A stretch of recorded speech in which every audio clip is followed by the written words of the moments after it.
So let's start with Glide, this charity. Why was this so important to your late wife, Susie?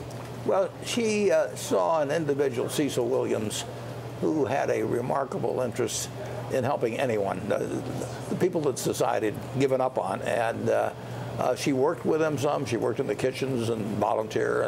And she kept telling me about him, and I think I was a little suspicious. I'm suspicious of all that sort of thing. And then I went and saw the operation myself, got to know Cecil, and really watched him transform the lives of thousands and thousands of people. And I think maybe Susie got the idea of this auction or something. And then eBay has been terrific in terms of really broadening the bidding audience. And so now it's a very pleasant way. I meet very nice people. I have a great lunch, and Glide can help more people. It's a great cause. It's great that you're involved in it. You're in the news. Berkshire Hathaway is in the news again because you just exercised those warrants for Bank of America Merrill Lynch. Tell us about that. Obviously, it's a great deal for you. You made a lot of money off the stock, but also a fair amount of the dividends over the years. You're getting 6% interest on the dividends. Why did you exercise, and how does it fit to your overall investment philosophy? Well, we exercised because the dividend we will get now, the Bank of America has increased their common stock dividend, and now we will get, well, what, $280 a ton, and we will be getting $30+ million more annually from owning the common and the preferred. And we'd had announced that if the dividend on the common got to where it exceeded the dividend on the preferred, we'd exercise our warrants. So it was fairly automatic, and now we'll hold the common. But is this consistent with your overall philosophy of finding a really good business over a long period of time, management you really believe in, and investing in it, or is this more just the deal? No, it is management we believe in and a business I like. I mean, I followed the Bank of America since I read a book on it 55 or 60 years ago called The Biography of a Bank, and it's got an amazing history. And they got in trouble. They made acquisitions that, particularly countrywide, that caused them a lot of trouble. And so they were in significant trouble. But that's like a great athlete being in the hospital for an accident. I mean, it takes them out of action for a little while, but you got to get them back in shape. And I came in at a time when people were particularly critical of the institution and to some extent the management, and I believe they were wrong. So I actually got the idea in the bathtub one day in 2011, and when I got the office, I called Brian Moynihan, who I'd never met before, the CEO, and we made a deal very quickly. Bank of America, more than most banks, is really dependent upon the rates. The rates go up, they make more money because they're really in the retail consumer banking business. Is your investment here saying something about where you think that is going? Not really. I mean, although you're right about what you say, but they're doing fine currently. They had a lot of troubles from the past, and Brian went through those one by one, and some of them were very expensive to solve, some were very time-consuming, but I knew he'd get the job done. And it took years. I mean, it's a very tough job, but they are a retail bank, you know, compared to a J.P. Morgan or something. It's quite an institution, and it will do better earnings-wise if rates do move up. But it's doing pretty well now, and it's been doing better quarter by quarter. So you own, I think, something like 7% of the shares now, common stock, right? Take us out 3 years, 5 years. Is it more likely to be 10% or more likely to be 3%? Well, I think it's very likely that we don't sell any, and they have had a history of repurchasing their shares. So our 7% or whatever the number may be now, might be a touch less than that, that it will go up if they repurchase more shares than they issue, which I think will be the case. So I would guess our percentage interest would be higher 3 years from now, but that would be because of their repurchases. So let me spend just a moment on what in some ways appears a similar deal to inject capital into Home Capital Group up in Canada, a home lender, right? And now we have institutional shareholder services coming out and opposing your administering the second tranche. Is that discouraging you? Might you walk away from this? No, not really. I mean, we knew it'd be subject to vote of the shareholders, and if the shareholders vote it, we buy it, and if the shareholders don't vote it, we don't buy it. I mean, we knew that could go either way. We bought a piece of it going in, which is a little less than 20% of the, and we assisted them with a loan backstop that was cheaper than the one they had. So we'd like to buy the stock. But if they vote it down, if the shareholders vote it down, we'll be fine. So continuing on with your investment philosophy, let's talk about IBM for a moment. Yeah. And you've said that it was a mistake, and we all make mistakes. It was my mistake. I make my fair share. But let's go over what you learned from that mistake. I mean, you, as I say, generally you find businesses you believe in over the long term and management you believe in. What went wrong? Well, I've made lots of mistakes, Dave. That's part of the game. I mean, there is no way in the investment business, if somebody says to you they never made a mistake, check them out. But that was a fairly large commitment. And I would say that the competition, what's really fascinating to me actually is what Amazon did with the cloud. I mean, here is a company that you don't even think of as being in that business 6 or 7 years ago. And Jeff Bezos has really taken something, you wouldn't have thought they'd be doing that. And from a standing start, and he has even said on Charlie Rose, he was amazed at how much runway he was given. But here are a bunch of very smart people in the tech industry around him, and not just IBM, but Microsoft, Google, you name it. I mean, the people. And they all let them have a big lead, and you don't want to let a smart fellow have a big lead. But what does that tell you about the tech sector in general when it comes to investing? Because it seems that tech may be more susceptible to massive disruption than other run-of-the-mill businesses. Sure. I mean, we've got a railroad, and we're not going to wake up tomorrow and find 4 new railroads are competing with us or something of the sort. And in the tech business, you have a group of very smart people who have access to resources, and they're all the time trying to figure out how to bring out a better product than you have. I mean, here, I may be carrying this around, but this was the hottest item around, I'm sure, at one time. But well, you've got a big investment in Apple. They're coming out with a new iPhone. You might want to think about it this fall. Yeah, well, Tim Cook's reminded me of that a few times. So talk about your investment at this point. You have, last time I checked, something close to $100 billion of cash and cash equivalents waiting to be invested. Yeah.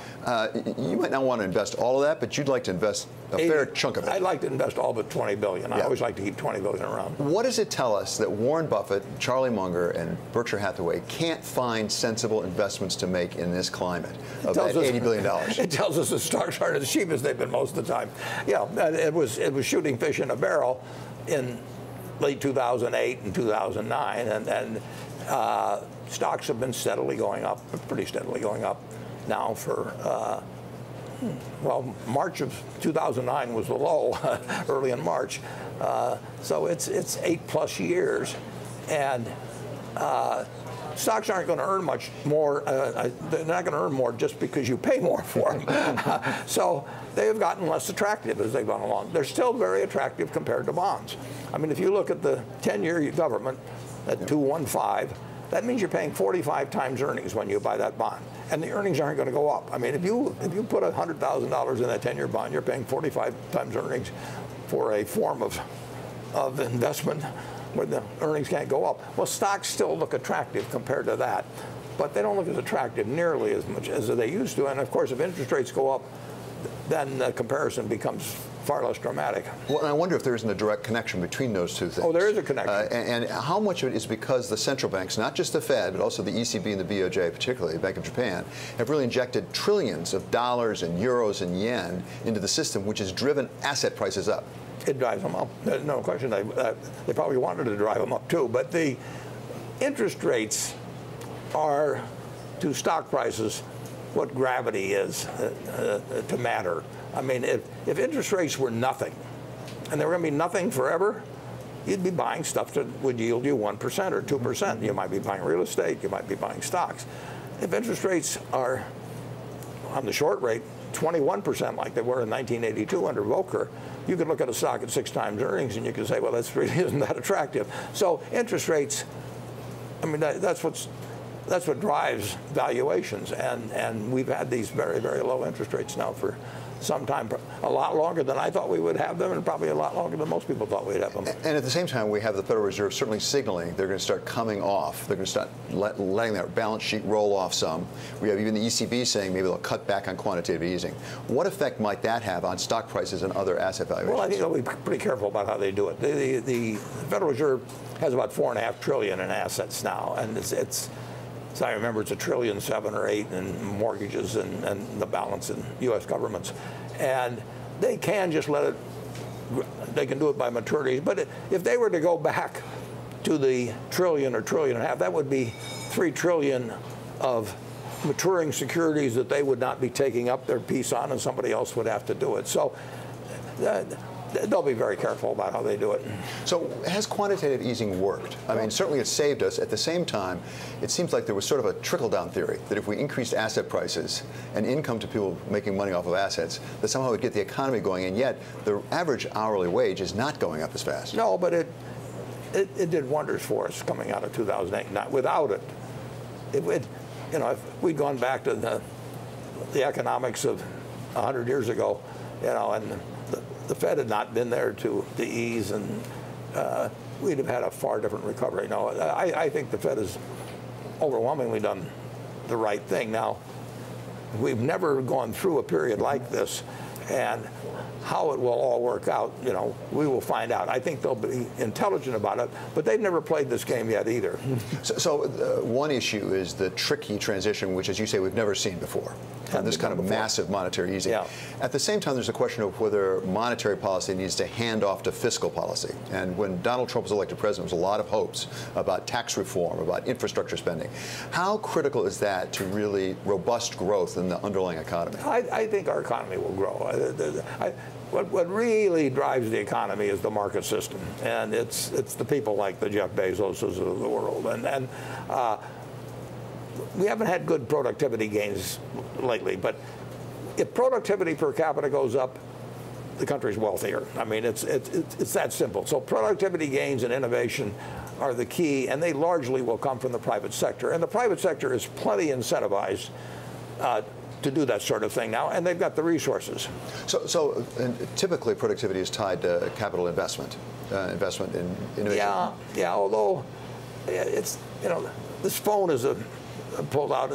That's a form of productivity, and that can be R&D and all of that, but it isn't big steel mills or big oil refineries. I mean, wealth 100 years ago with the Rockefellers and the Carnegies, it involved huge capital investment. If you take the 5 largest companies in market cap in the S&P now, they're 10% of the overall S&P. They're all tech companies. You could run all 5 of those companies with no equity capital. So you've got 10% of the S&P with the 5 companies that are making our lives better. But they don't require any equity capital. Does that suggest maybe we're measuring productivity the wrong way around? Because when we started the measurement, we didn't have things like that little cell phone in your pocket. Well, that's always a question. I mean, the fact that I can write my annual report a lot easier now, because if I want to check a quotation or a fact, it takes me 15 seconds on search, whereas I used to have to go to a library or right away for, you know, that's made me enormously more productive. Not that anybody necessarily wants the product, but I can get things done a lot faster.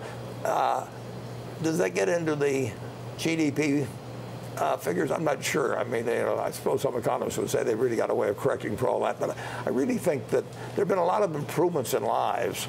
You know, I can play a bridge game now, you know, by getting 3 people together on the internet in 15 seconds or 30 seconds. I used to have to make calls and get my buddies to drive over and all kinds of things. So our lives have gotten a lot better in general than actually I think the GDP figures show. Well, it's interesting you say that. You've said, I've heard you say before, that if you're born in the United States today, you've won the lottery right there. Absolutely. Right there. At the same time, as you look around the country, there seem to be a lot of people who don't believe that, who don't feel that they're participating in it, and they're angry, and they're hurt, and they're scared. Why is that? And I don't blame them. I don't blame them, because they see the Forbes 400 that had 92 billion of aggregate wealth in 1982 that now have 2.4 trillion. So they've seen that top 400. It's a changing group, but it represents the people at the top. They've seen them go up 25 for 1 in wealth since 1982. And you can see it in the income tax figures and a whole bunch of places. So the gain in wealth in this country has disproportionately gone to the super rich, and a lot of people have gotten left behind, which should not be the case in a country that our country has $57,000 or $58,000 of GDP per capita. You know, that is a lot of money per capita, but the distribution has gotten more pushed toward the top in recent decades. It's not because those people are evil, it's just because of the natural function of the marketplace, but it's up to the government actually to do something about that.